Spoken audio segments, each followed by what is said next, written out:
apa yang beliau nyatakan ni sebenarnya kalau nak dikirakan kluster mahkamah, mungkin beliau juga akan menjadi kluster mahkamah lepas ini. Dan selain daripada beliau, Muhyiddin, termasuk juga beberapa orang pemimpin PAS, Taki Yudin dan lain-lain lagi. Mungkin ramai yang akan menjadi kluster mahkamah jika Anwar Ibrahim sebagai Perdana Menteri akan menjadi seperti Tun Mahathir dan juga Muhyiddin Yassin ketika 22 bulan mereka menjadi kerajaan dan Perdana Menteri. Inilah apa yang dilakukan oleh kerajaan Tun M, PH, pada selepas PRU yang ke-14. Tentang kluster mahkamah ini, perkara ini wujud kerana sikap belas dendam oleh PH ketika itu, terutamanya Tun Mahathir. Tun Mahathir menjadikan Datuk Seri Najib sebagai dendam kesumat daripada sebelum PRU ke-14 lagi. Telah pun meletakkan dalam manifestonya, tangkap Najib, penjarakan Najib. Ini tagline yang dibuat. Bila kalah, dia menjadikan Datuk Seri Najib sebagai target beliau. Pertama apa yang mereka lakukan, geledah, tangkap dulu, baru cari bukti. Mana pernah terjadi dalam undang-undang negara kita. Negara kita mestilah kita siasat dulu, dan selepas itu bila dapat bukti barulah dituduh. Tetapi dalam apa yang terjadi dalam kes Datuk Najib, tangkap dulu, siasat, baru cari bukti. Ketiga, kalau kita ingat lagi, ketiga pendakwaan hampir 2 bulan ke 3 bulan Datuk Seri Najib oleh pihak SPRM dan juga polis. Ketika Datuk Seri Najib didakwa di mahkamah, kertas pertuduhan pun tak siap lagi.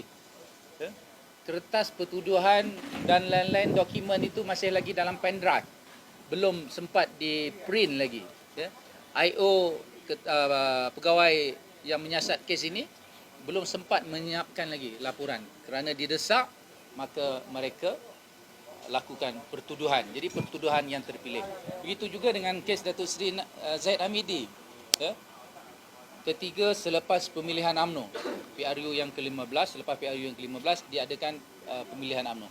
Dan selepas Datuk Seri Zahid Hamidi menang sebagai Presiden UMNO, setelah itu baru beliau dipanggil oleh Tun Mahathir. Beliau dipanggil oleh Tun Mahathir dan Tun Mahathir minta, ni Tun Mahathir sendiri buat pengakuan, Tun Mahathir minta Datuk Seri Zahid membubarkan UMNO dan masuk Bersatu. Tetapi Datuk Seri Zahid tidak mahu berbuat demikian kerana ingin mempertahankan parti UMNO ini yang mempunyai keahlian lebih pada 3 juta dan di seluruh negara ada cawangan-cawangan di tiap-tiap bahagian. Tapi beliau mempertahankan UMNO ini, dan di situ juga berlaku pengkhianatan dalam UMNO. Seperti Datuk Hishamuddin Hussein On, dia mengkhianati parti, pergi ke Sabah, hampir lingkup Sabah ni. Negeri Sabah hampir lingkup UMNO, hampir terkubur UMNO kerana ketua-ketua UMNO bahagian dipujuk, ditipu oleh Hishamuddin Hussein On ini yang mengkhianati kita ni. Pujuk mereka supaya lompat bersatu. Dia kata kemudian baru dia masuk lompat bersatu. Akhirnya nak membolehkan UMNO di Sabah, terpaksalah pilih daripada ketua-ketua wanita, ketua puteri dan juga pemuda untuk menjadi pemangku ketua bahagian di Sabah. Jadi begitu juga di dalam negara kita.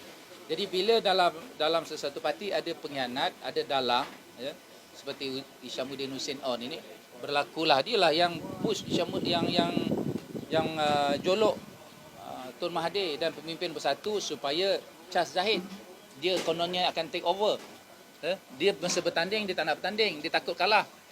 Dia takut kes-kes dia pun akan menjadi kluster mahkamah.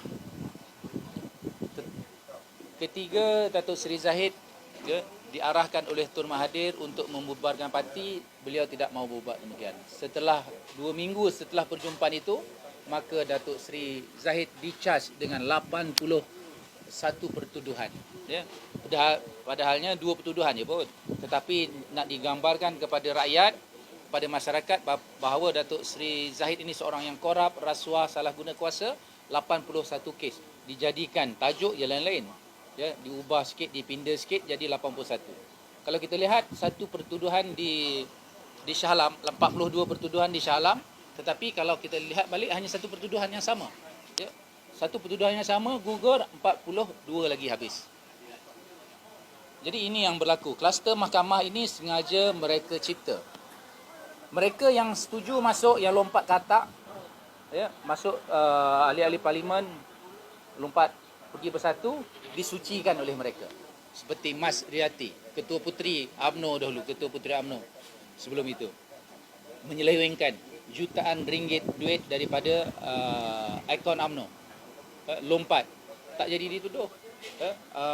Mustafa Muhammad, berjuta-juta ringgit disonglapkan. Begitu juga yang lain-lain, Hamzah Zainuddin, semua ada kes. Tetapi bila mereka lompat pergi bersatu, akhirnya mereka selamat dan tidak menjadi kluster mahkamah. Yang melawan mereka semua menjadi kluster mahkamah. Jadi apa yang disebutkan oleh bersatu oleh Wan Ji bodoh ni, yang kita tengok panjang pandai tapi bodoh, telajak pandai ni kadang-kadang bila telajak pandai dia jadi bodoh. Dia kata Anwar Ibrahim sebagai Perdana Menteri akan menyucikan kluster mahkamah. Saya nak bagi tahu dia, tunggu tak lama lagi anda pun akan menjadi kluster mahkamah. Banyak salah laku dan guna kuasa daripada parti anda.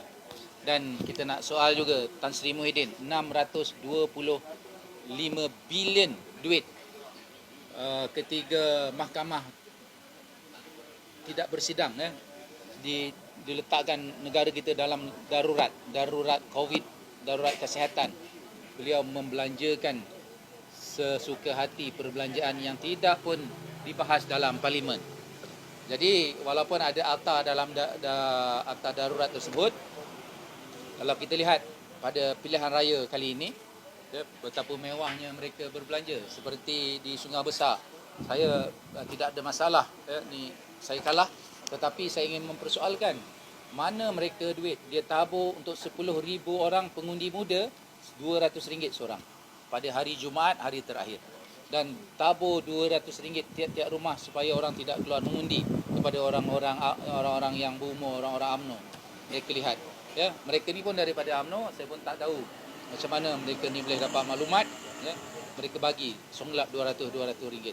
Jadi bila saya kalah minggu lepas, banyak pengakuan telah pun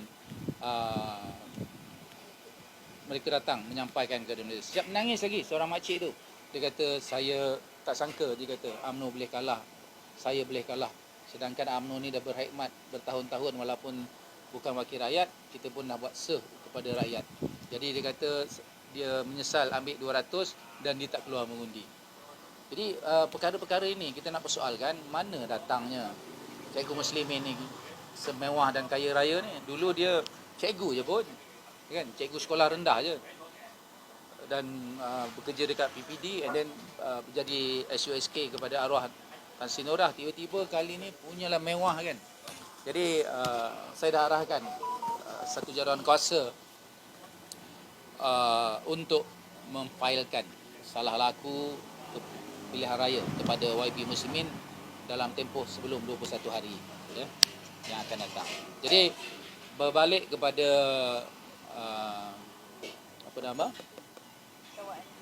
dakwaan kluster mahkamah ini, sebenarnya kluster mahkamah itu hanya ciptaan mereka, ya. Sesiapa pun mereka boleh tuduh dan dijadikan kluster mahkamah, serta menjadikan agensi-agensi muat kuasa tunduk kepada mereka. Macam mana mereka buat? Pertamanya, mereka tukar AG, letakkan AG Tommy Thomas, ya, yang sangat berkuasa.